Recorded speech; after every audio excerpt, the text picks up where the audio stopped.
Hello दोस्तों। तो आज हम करने वाले हैं एसएससी जीडी में जो क्वेश्चन पूछे थे आरडब्ल्यू में मॉक टेस्ट में। उसका पहला क्वेश्चन है, एक डीलर ने एक वस्तु पर 7200 रुपये के अंकित मूल्य पर 20% की छूट दी और 10% की हानि वहन की। अंकित मूल्य पर उसे कितनी छूट देना चाहिए जिससे उसे 440 रुपये का लाभ हो। तो देखो, सबसे पहले क्या देखना है, अंकित मूल्य पर। अंकित मूल्य को अपन लिखते हैं एमआरपी और अपन सीपी का एक रेशियो बना लेते हैं, जिसमें एमआरपी में अपन जो हानि या लाभ होता है उसको प्लस माइनस करते हैं। तो हानि हुई है इसलिए अपन माइनस करेंगे, कितने की, 10% की हानि हुई है। और अंकित मूल्य 100 रुपये में कितने की छूट दी उसने, 20 रुपये की छूट। तो अपन अंकित मूल्य और इसका रेशियो बना लेते हैं। तो इसका कितना 80 आ जाएगा और इसका 90 आ जाएगा, 90 और इसका 80। ठीक है, 9 और 8 का रेशियो बना लिया अपन ने, 9 और 8 का। अब उसने अंकित मूल्य कितना दिया है, 72,000 रुपये, 7,000 72,000 रुपये। तो ये कितना गुना हो रहा है, 9 अट्ठे 72, मतलब कि 8,000 गुना हो रहा है। तो इसको भी मैं 8,000 गुना कर दूंगा। तो ये इसका सीपी कितना आ जाएगा, 8 अठैया 64, तो हो जाएगा 64,000। अब 64,000 रुपये अपना सीपी आ गया। अब वो कह रहा है उसे उतनी ही छूट देना चाहिए जिससे कि उस पर 440 रुपये का लाभ हो। तो 440 रुपये का लाभ और हानि काय पे होती है, सीपी पर। तो 440 इसमें प्लस कर देंगे अपन। ठीक है, तो अब इधर आ जाइए, 64,000 रुपये में 440 रुपये प्लस करेंगे, कितना हो गया, 64,440। और छूट कितने की देना है अब अपन को, इसमें कि इतने का लाभ हो जाए। तो परसेंट में पूछा है, तो कुल कितने 72,000 रुपये थे। तो 72,000 में से अपन इसको माइनस कर देंगे। 72,000 में 64,440 रुपये माइनस करेंगे तो कितना, 6, इधर आ जाएगा 9, 9 में से 4 जाएगा 5, इधर 11 में जाएगा 756। तो कितने का, 756 रुपये की छूट देना है। और कित पे देना है, 72,000 रुपये पे इंटू 100। 100 से 2 जीरो कट गई, 9 से काट दो, 9 अट्ठे 72, 9 से काटोगे 9 अट्ठे 72, 9 चुको 36, 9 अट्ठे 72, 9 चुक 36, 840 रुपये। अब 840 में 8 से फिर काट दो, 8 एकम 8, जीरो की 1 शून्य जाएगी और 8 पंजे 40, यह जाएगा कितने का, 10.5 रुपये की क्या होनी चाहिए, छूट देना चाहिए।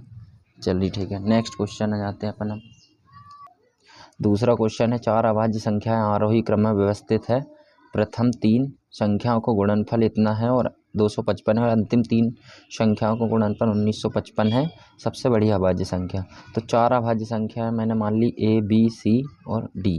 पहली जो है 3AB इंटू सी का गुणनफल कितना दिया है उसने, 255 रुपये दिया है। अंतिम 3 का गुणनफल दिया है B इंटू सी इंटू डी का दिया है 1955। तो मैं इसको काट लूँगा, 5 से 5 तिया 15, वो पचम 5 25, 5 एकम 5, 5 से काटोगे 5 तिया 15, 5 नम का 5 तिया 15, 5 नम का 45, 5 एकम 5। अभी ये 17 से कट जाएगा, 17 तिया 51, 17 दूनी 34 और 17 तिया 51। अब अपनी संख्या आ गई 3/23, जिसमें बी और सी कॉमन है, बी और सी कॉमन है। तो ए अपना कितना आ गई 3, और बड़ी सबसे बड़ी संख्या आ गई अपनी डी 23। तो इसका आंसर 23 हो गया। चलते हैं अपने तीसरे क्वेश्चन की तरफ।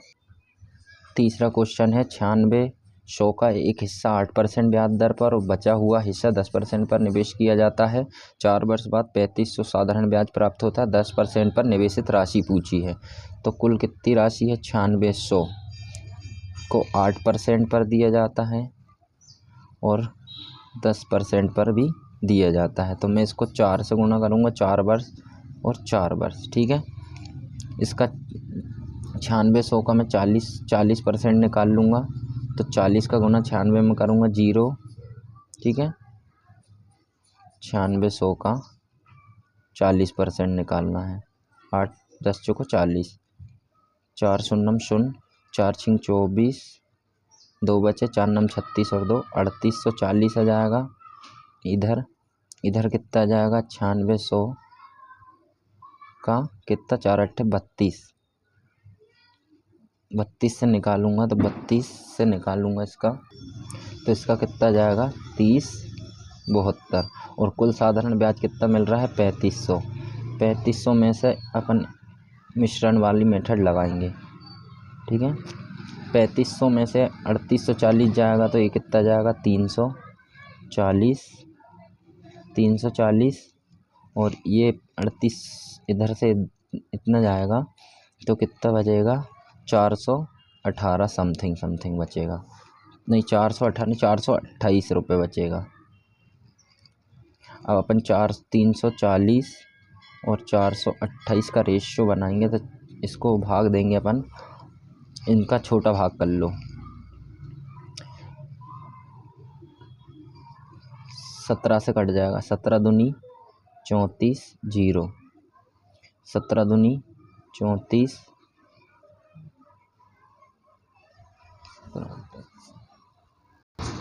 इसको अपन 4 से काट लेते हैं। 4 से इसको काटेंगे तो 4 अट्ठे 32, 2 बचे 4 अट्ठे 32, 2 बचे 4 पंजे 20, 85, 4 एकम 4, 4 शून्यम 0, 4 सत्ते 28, 107/85 आ गया। पूछा क्या है निवेशित 10% पर निवेशित राशि, ठीक है। तो कुल जो है कुल निवेशित राशि कितनी है 96 और अपना कुल कितना आ रहा है 107 और 85 प्लस करेंगे 7 और 5 12 की 2, हाथ से 1 8 और 1 9 और 192 इंटू 10% पर 10% पर कौन सी वाली है ये 418 मतलब 107, इसका 107 गुना कर देंगे, ठीक है। इसको 8 से काट लेंगे, 8 एकम 8, 8 दूनी 16, 12, 8 दूनी 16, 8 चौको 32, 12 एकम 12, दूनी 24, 2 से काटोगे 50, 50 इंटू 107, 5 सत्ते 35 और 5 एकम 5, इसका आंसर आ रहा 5350 रुपये, ठीक है। नेक्स्ट क्वेश्चन पर चल। नेक्स्ट क्वेश्चन है ए की आयु बी की आयु से दुगनी है और बी की आयु सी की आयु के 1/3 के बराबर है। ए और बी की आयु का योग 42 वर्ष है, तो ए बी की आयु का योग ज्ञात कीजिए।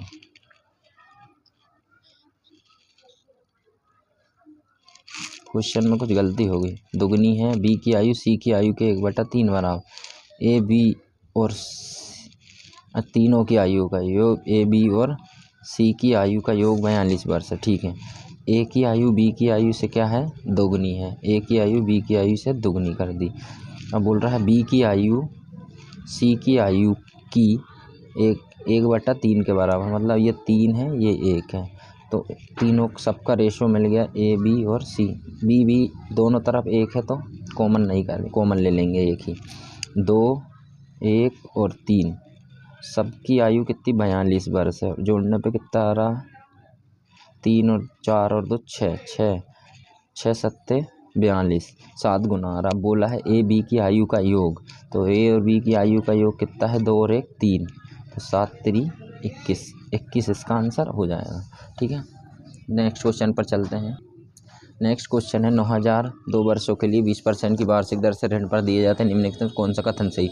इस पर साधारण ब्याज, तो SI क्या होता है, SI कैसे निकालना है R इंटू टी, मतलब रेट कितनी है 20%, टाइम कितना है 2 वर्ष, 20 दूनी 40% निकाल लो, तो 9000 रुपये का 40% 0 6 चिंग 24 की 4, 2 बचे 4 नम 36 और 2,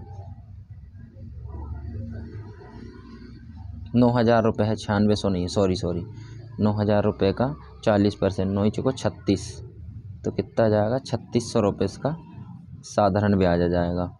साधारण ब्याज और चक्रवृद्धि ब्याज कैसे निकालना है, 20% पहली वर्ष लगा, दूसरी पर 20 और 20 पर भी 20% लगा, तो कुल कितना हो गया 20 पर 20% हो गया 4 रुपये, ठीक है। तो ये 44%, तो इसका आप 9000 रुपये का 44%, 9000 रुपये का 44% निकाल लो, तो 0 की 0, 9 चौको 36 की 6, 3 बच्चे 9 3960 रुपये। तो दोनों कथन में देख लो कौन सा सही है, तो दूसरा नंबर का सही है। किसका? SI 3960 है। 30 चलते हैं अपन छठवां क्वेश्चन। छठवां क्वेश्चन, ए एक कार को 4 दिनों में कर सकता है, जबकि बी इस कार को 8 दिनों में कर सकता है। ए कार शुरू करता है, रेखांतर दिनों में कार्य करते हैं, तो कार्य कितने दिन में पूरा हो जाए? ठीक है, ए कितने 4 दिनों में कार्य करता है और बी कितने 8 दिनों में कार्य करता है। तो कुल कार्य अपना 8 होगा। ए की क्षमता एक दिन में 2 कार्य करेगा और बी एक दिन में 1 कार्य करेगा। एक अंतर दिन करते हैं। पहले दिन ए करता है, फर्स्ट दिन ए ने 2 कार्य करा, सेकंड दिन बी ने कितना 1 कार्य करा, थर्ड दिन फिर ए आ गया, ए ने 2 कार्य कर दिया, फोर्थ दिन बी ने क्या कर दिया 1 कार्य कर दिया, फिर फिफ्थ दिन क्या आ गया 5वें दिन ए आ गया, ए ने 2 कार्य कर दिया। कुल कार्य 8 थे, 2 3 4 3 और 2 5 और 6 और 2 8 कार्य हो गया। तो कुल कार्य कितने दिन में समाप्त हो रहा है? 5 दिन में। आंसर अपना 5 आ जाएगा। नेक्स्ट क्वेश्चन पे चलते हैं। क्वेश्चन सबसे पहले ऐसे वाले क्वेश्चनों में पीछे से सॉल्व करते हैं। तो पीछे से सॉल्व कर रहे हैं तो ये क्या आ जाएगा 2 + 2/3। इसका गुणा अपन इधर कर दे हैं और जैसे ही कोष्टक बाहर करते हैं तो इस पर 3 दूनी 6 और 2 8/3। यहाँ से क्या निकल के आया 8/3। तो 8/3 इधर लिख दिया करो ताकि भूलो नहीं। अब फिर नेक्स्ट क्वेश्चन पर क्या है 2 सही 2 भागित क्या आ गया 8/3। 2 + 2 × 3 ऊपर चल जाएगा, 8 नीचे आ जाएगा। 2 से काटोगे 2 चौको 8, तो नीचे क्या बच जाएगा 4 दूनी 8 और 3 11/4। यहाँ से 11/4 निकल के आ गया। ठीक है, अब फिर क्या आ गया 2 + 2 सही भागित 11/4। तो 2 + 2 × 4 ऊपर चल जाएगा, 11 नीचे आ जाएगा। ठीक है, तो 2 चौको 8, 2 + 8/11, 11 दूनी 22 और 8 30/11 आ जाएगा। अब 30/11 फिर 2 भाग में बचा, भाग में 2 है तो 30 ऊपर से नीचे आ जाएगा, 11 ऊपर चल जाएगा। इसको काटोगे तो 15/11। आंसर क्या आ जाएगा 15/11 इसका आंसर आ जाएगा। ठीक है, नेक्स्ट क्वेश्चन। ठीक है, 11/15 इसका आंसर हो जाएगा। नेक्स्ट क्वेश्चन पर चलते हैं। नेक्स्ट क्वेश्चन है यदि किसी संख्या के 28% का मान, यदि संख्या x है, x के 28% का मान कितना मान लिया मैंने 20 है, तो उसी संख्या के 49% का मान, तो उसी संख्या के 49% का मान कितना होगा? सीधा 100 से मैंने 100 काट दिया, 7 से काट दो 7 चौको 28, 7 सतैया 49, 4 से काट दो 4 पंजे 20। एक्स का मान क्या आ गया 35 अपना आंसर। ठीक है, नेक्स्ट क्वेश्चन पर चलते हैं। नेक्स्ट क्वेश्चन है एक शंकु के छिन्नक का आयतन जिसकी त्रिज्या 8 सेंटीमीटर 10 सेंटीमीटर ऊंचाई 21 सेंटीमीटर है का आयतन ज्ञात करना। शंकु का वॉल्यूम क्या होता है? शंकु के छिन्नक शंकु से बनता है। शंकु का आयतन होता है, छिन्नक का आयतन होता है 1/3 πh r1² + r2² + r1 × r2। तो देखो 1/3 × 22/7 पाई का मान, h कितनी दी है 21 सेंटीमीटर हाइट दी है, इंटू r1 कितना दिया है 8 का वर्ग 64 प्लस r2 दिया है 10 का वर्ग 100 प्लस 8 × 10 कितना टोटल लिख देता हूँ मैं 8 × 10 80 हो गया। तो इसको कुल जोड़ोगे तो आ जाएगा 80 और 180 244। तो 7 3 21 से 21 कट दिया तो 22 × 244 को करेंगे तो 488 × 488। तो 8 और 8 16, 8 12 और 1 13 की 3 हस्या 1 5, 5368 इसका आंसर हो जाएगा। नेक्स्ट क्वेश्चन पर चलते हैं। अपने लास्ट क्वेश्चन 10वां क्वेश्चन है कि इतने का महत्तम समवर्तक 4/5 3/10 7/15 का महत्तम समवर्तक क्या होगा। तो महत्तम समवर्तक जब भी ऐसे भिन्न में दे के पूछे तो ऊपर वाले का हमेशा जो पूछा जाता है वो हमेशा ऊपर वाले का निकालते हैं। तो 4 और 3 और 7 का महत्तम समवर्तक क्या हो जाएगा 1 हो जाएगा। 5 और 10 और 15 का एलसीएम मतलब लघुत्तम समवर्तक क्या हो जाएगा, 30 हो जाएगा। तो 1/30 इसका आंसर है। वीडियो पसंद आए तो लाइक करिएगा। नेक्स्ट पार्ट भी लेके आता हूँ 10 क्वेश्चन, एक पार्ट में 10 क्वेश्चन करवाते हैं। ठीक है दोस्तों।